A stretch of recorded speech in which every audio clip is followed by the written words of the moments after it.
हर खबर पर होगी आपकी पकड़। डाउनलोड कीजिए एबीपी लाइव ऐप। ये इश्क नहीं आसान, बस इतना समझ लीजिए, एक आग का दरिया है और डूब के जाना। ऐ मौजे हवादिस उनको भी दो चार थपेड़े हल्के से, ऐ मौजे हवादिस उनको भी दो चार थपेड़े हल्के से। कुछ लोग जो साहिल पर बैठे तूफान का नजारा करते हैं। मैं अपनी मिसाल देता हूं, मैंने 1.5 साल सोनिया गांधी से अपॉइंटमेंट ही नहीं मांगी। कौन हो आप क्लीन चिट देने वाले? वो पार्टी के सर्वे सर्वा हैं। पार्टी में गांधी और नॉन गांधी का सवाल नहीं, सवाल है प्रोग्राम का और काम का। आजाद साहब बहुत सीनियर आदमी है, सिब्बल साहब है, सबने क्या किया, सब अपने आप का इंट्रोस्पेक्शन करें। तो हम अपने अनुभव पे कहें, तो शायद वो नया लड़का नहीं कहेगा, उसको तो पता ही नहीं है। मैं इतना ही अनुरोध करेंगे कि इस पार्टी को इस तरीके से बर्बाद ना करें। ये हटाने वाला सिस्टम अभी सिर्फ लीडरशिप के पास है, तो इसलिए खुश है कि आदमी को कर रहा है। खुदा के वास्ते थोड़ा संयम रखें। लोगों को क्रिटिसाइज करके, आलोचना करके पार्टी का भला नहीं होता। कांग्रेस पार्टी के वरिष्ठ नेता गुलाम नबी आजाद ने पार्टी की कार्यप्रणाली को लेकर के कई तरह के सवाल उठाए हैं और इसके बाद वो खुद कांग्रेस के कई नेताओं के निशाने पर आ गए हैं। मेरे साथ हैं हारून यूसुफ, शीला सरकार में मंत्री रहे कद्दावर नेता कांग्रेस के। सर, आजाद साहब ने जो बातें कही हैं वो कह रहे हैं 5 स्टार कल्चर आ गया पार्टी में, उसकी वजह से ये स्थिति हुई है। इन सब पर आपकी टिप्पणी में तो जानना चाहता ही हूं। साथ में ये भी बताइए कि वो उठार कार्यप्रणाली पर सवाल रहे हैं, लेकिन लग ऐसा रहा है कि वो इनडायरेक्टली राहुल गांधी पर टारगेट कर रहे हैं। आप लोगों को क्या लगता है? देखिए, सबसे बड़े दुख की बात तो ये है कि गुलाम नबी आज़ाद साहब, जिसकी हम सब लोग बहुत इनकी इज्जत करते हैं और बहुत वरिष्ठ नेता हैं कांग्रेस के, लेकिन कल जिस तरीके से उन्होंने कांग्रेस के कार्यकर्ताओं के बारे में वीआईपी कल्चर से जोड़ा और ये कहा कि जिसको टिकट मिलता है वो सबसे पहले तो 5 स्टार होटल में जाता है और या वो फिर डीलक्स 5 स्टार में जाता है। आज़ाद साहब से मैं सिर्फ ये पूछना चाहता हूँ कि जो लोकसभा और असेंबली के चुनाव लड़ते हैं वो सड़कों की धूल भागते घूमते हैं। राज्यसभा में जो लोग जाते हैं वो होटलों में बैठ के वोटों का चयन कर सकते हैं, लेकिन लोकसभा और असेंबली वाले नहीं कर सकते। और अगर किसी ने ऐसा किया है तो आप वर्किंग कमेटी में हैं, ऐसे लोगों को निकाल के क्यों बाहर नहीं फेंका? आज जिस संगठन की याद सबको सता रही है, 40 साल से ब्लॉक डिस्ट्रिक्ट की जो आज बात उठा रहे हैं, 40 साल से वो तमाम लोग संगठन में भी रहे, सरकार में भी रहे।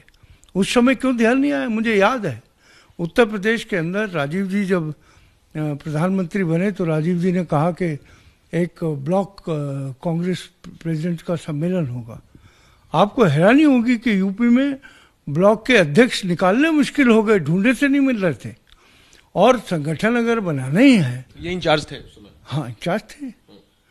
और उसके बाद केवल यही नहीं, जब राजीव जी प्राइम मिनिस्टर बन गए तो आज़ाद साहब ने कहा कि 77 से 80 वाले जो वर्कर्स थे जिन्होंने जान लगा के इंदिरा जी को लेके आए, उनकी हम एक बहुत बड़ी रैली करेंगे। रैली हो गई साहब, हजारों लोग जो है वो लाल किले पहुंच गए, राजीव जी पहुंचे। उसके बाद क्या हुआ उन वर्कर्स का आज तक मुझे नहीं मालूम है। और मैं समझता हूं कि टाइम टू टाइम हम सब लोग राजनीतिक लोग हैं, लेकिन मैं समझता हूं इस तरह के मुद्दे उठाकर पार्टी फोरम के बाहर इसकी इंटेंशन कुछ और लगती है। क्या इंटेंशन लगती है आपको? देखिए, इंटेंशन जिस तरीके से कल जो इंटरव्यू मैंने देखा, जिस तरीके से राहुल जी को, सोनिया जी को कहा गया हमने क्लीन चिट दे दी। कौन हो आप क्लीन चिट देने वाले?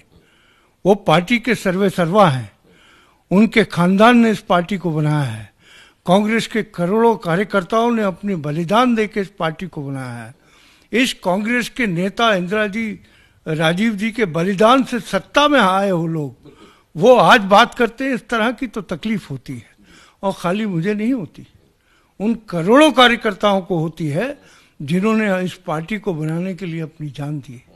आज राहुल गांधी जो जंग लड़ रहे हैं, चाहे वो नौजवानों की बेरोजगारी का हो, चाहे वो इस देश के अंदर छोटे कारोबारी हो, चाहे वो बड़े कारोबारी 4-5 जिस तरीके से पूरे देश की संपत्ति को इकट्ठा कर रहे हैं उसके खिलाफ लड़ाई हो, चाहे वो महिलाओं की लड़ाई हो, जो लड़ाई राहुल गांधी लड़ रहे हैं, आज हमें पूरी ताकत के साथ उनके साथ खड़ा होना चाहिए, ना कि हम आलोचना करनी शुरू कर दें पार्टी की। करनी है, आप लोगों का इमोशन हम समझ रहे हैं। आप कह रहे हैं ना उनकी नियत पर सवाल है, क्या नियत आपको लगती है, क्यों आजाद साहब इस तरह से? सवाल नियत का जवाब तो मैं नहीं दे पाऊंगा, वही दे पाएंगे। उन्होंने कल एक शेर भी कहा है कि एक दरिया है वो पार करना है, इश्क नहीं आसान। तो मैं उनको सिर्फ इतना ही कहना चाहता हूँ कि मौजे हवादिस उनको भी 2-4 थपेड़े हल्के से, मौजे हवादिस उनको भी 2-4 थपेड़े हल्के से, कुछ लोग जो साहिल पर बैठे तूफान का नज़ारा करते हैं। तो मैं ये कहना चाहता हूँ, आज़ाद साहब बहुत सीनियर आदमी हैं, सिब्बल साहब हैं, सब ने क्या किया, सब अपने आप का इंट्रोस्पेक्शन करें, क्या किया पार्टी के लिए, क्या नहीं किया। हम सब जब अपने अंदर आकलन करना शुरू कर देंगे तो शायद एक बेहतर विकल्प निकलेगा। लोगों को क्रिटिसाइज करके, आलोचना करके पार्टी का भला नहीं होता। आप लोग एक्सपीरियंस्ड है सर, मैं वही पूछ रहा हूँ, क्यों आजाद साहब क्यों ये इस तरह से बयान दे रहे हैं? सिब्बल साहब भी सामने आकर के बयान दे रहे हैं और सब लोगों के मन में यही सवाल है कि ये लोग तो टॉप मोस्ट फोरम के मेंबर हैं, वो सीधा फोन करके बात कर सकते हैं सोनिया गांधी से, फिर भी मीडिया के जरिए बयान देते हैं, तो क्यों कर रहे हैं? आपने भी इंटेंशन पे सवाल। अब आप भाषा बताइए कि हमने क्लीन चिट दे दी है, कौन होते भाई? क्या इशारा करती है, क्या किस चीज की क्लीन चिट देते हो आप? आपको इस पार्टी ने जो कुछ 40 वर्षों में दिया, कैबिनेट मंत्री रहे, पार्टी के जनरल सेक्रेटरी रहे 37 साल, है, उसके बाद आप सवाल पूछते हो, है? अगर कोई सुझाव जेन्युइनली आपको लगता है कांग्रेस के लिए है तो ईमानदारी के साथ फोरम के अंदर बैठकर तरीका बताइए, अगर सही होगा, सब लोग सहमत होंगे, उसको लागू करेगी पार्टी। और कोई भी सुझाव, मुझ जैसा कार्यकर्ता भी कोई सुझाव देगा तो पार्टी उसको सुनती है, मेरे से पूछती है कि ये ठीक है, गलत है, क्यों ऐसा सोचते हो। लेकिन इस तरीके से बम्बार्डमेंट कर देना, क्यों कर रहे हैं? वही तो पूछ रहा हूं सर, आप इतने एक्सपीरियंस है, क्यों कर रहे हैं? मैंने कहा ना, ये सवाल तो वही देंगे और उनके भाव से आपको अंदाजा शायद हो गया है। और सारे कह रहे हैं कि पार्टी की बेहतरी के लिए मैं ऐसा कर रहा हूं। भाई बेहतरी 40 साल में क्यों नहीं की? क्यों बेहतरी जब नहीं की, जब नरसिम्हा राव ने वर्किंग कमेटी का इलेक्शन करा के 3 महीने बाद सबको नॉमिनेट कर दिया कि वर्किंग कमेटी नॉमिनेटेड होगी। उस समय क्यों आपके अंदर वो क्षमता और ये जो बहादुरी थी क्यों नहीं जागी? कहते उस वक्त नरसिम्हा राव जी से कि हम जीते हुए हैं, इलेक्शन लड़के आए हैं, हमको आप नहीं हटा सकते। क्यों नहीं कहा उस वक्त? एक सवाल और मैं पूछूंगा सर, कई तरह की थ्योरी आ रही है, कुछ लोग कह रहे हैं कि इनका राज्यसभा का टेन्योर खत्म हो रहा है, वो अगला कार्यकाल चाहते हैं इसलिए दबाव बना रहे हैं। कुछ लोग कह रहे हैं कि अगला जो प्रेसिडेंट है कांग्रेस का, उसको लेकर के ये फील्डिंग हो रही है। आपको क्या लगता है, ये क्या चल रहा है? देखिए, आशाएं आकांक्षाएं क्या हैं, ये तो आने वाले भविष्य के गर्भ में छुपा है और कोई चीज ऐसी नहीं है बहुत अरसे तक छुपी रहती है, सब कुछ साफ हो जाएगा। और मैं समझता हूँ कि इतने सीनियर नेता हैं, हम तो बहुत छोटे कांग्रेस के वर्कर हैं, मैं इतना ही अनुरोध करेंगे कि इस पार्टी को इस तरीके से बर्बाद ना करें। बयानों से बर्बाद हो रही है पार्टी? बिल्कुल बयानों से हो रही है बर्बाद। कार्यकर्ता के मन के अंदर एक कुंठा है, कार्यकर्ता के मन के अंदर एक डिमोरलाइजेशन है। जिस समय हमें कांग्रेस के कार्यकर्ता का मनोबल आसमान पे बढ़ाना है, उस वक्त उसका मनोबल नहीं तोड़ना चाहिए हमको।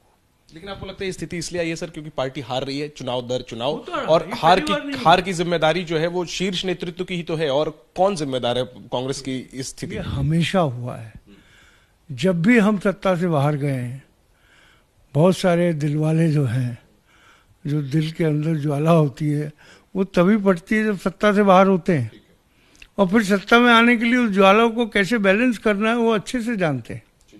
कुछ लोग डिमांड कर रहे हैं कि गुलाम नबी आजाद वगैरह पर कार्रवाई होनी चाहिए। जिस तरीके से कोई आम वर्कर अगर कोई बयान देता है जिसको सही टेस्ट में नहीं लिया जाता, उस पर कार्रवाई की जाती है, तो उसी तरीके से गुलाम नबी आजाद पर भी कार्रवाई होनी चाहिए, ये डिमांड हो रही है। आपको क्या? देखिए, ये पार्टी को तय करना है, आप क्या सुझाव? और पार्टी जो तय करेगी हम पार्टी के साथ हैं। आप क्या सुझाव देंगे? जो पार्टी तय करेगी उसके साथ है। आजाद साहब को क्या नसीहत देंगे लास्ट में? मैं यही कहूंगा कि आप इतने वरिष्ठ नेता हैं इस पार्टी के, खुदा के वास्ते थोड़ा संयम रखें और इस तरह के बयानात से बचें जिससे कांग्रेस के कार्यकर्ताओं को मनोबल टूटे। ठीक। शुक्रिया बात करने के लिए। हारून यूसुफ वरिष्ठ नेता कांग्रेस के, शीला दीक्षित सरकार में मंत्री रहे हैं, नसीहत दे रहे हैं गुलाम नबी आजाद को कि ऐसी बातें ना करें जिससे कि कांग्रेस के कार्यकर्ताओं का मनोबल टूटे, और साथ ही पलटवार भी। जिस तरह गुलाम नबी आजाद ने 5 स्टार कल्चर की बात की, हारून यूसुफ का पलटवार यह है कि शायद 5 स्टार कल्चर राज्यसभा के चुनाव में होता है, ना कि विधानसभा और लोकसभा के चुनाव में। जाहिर सी बात है कांग्रेस के अंदर बयानबाजी का दौर जारी है। देखना यही है कि हाईकमांड का रुख इन बयानबाजी पर क्या होता है। क्या आजाद पर कोई कार्रवाई होती है, या फिर यह बयानबाजी का एक और दौर है जो कुछ दिन चलकर खत्म हो जाएगा। कैमरा पर्सन डीसी मंजू के साथ Jainendra, ABP news, Delhi. ABP news आपको रखे आगे।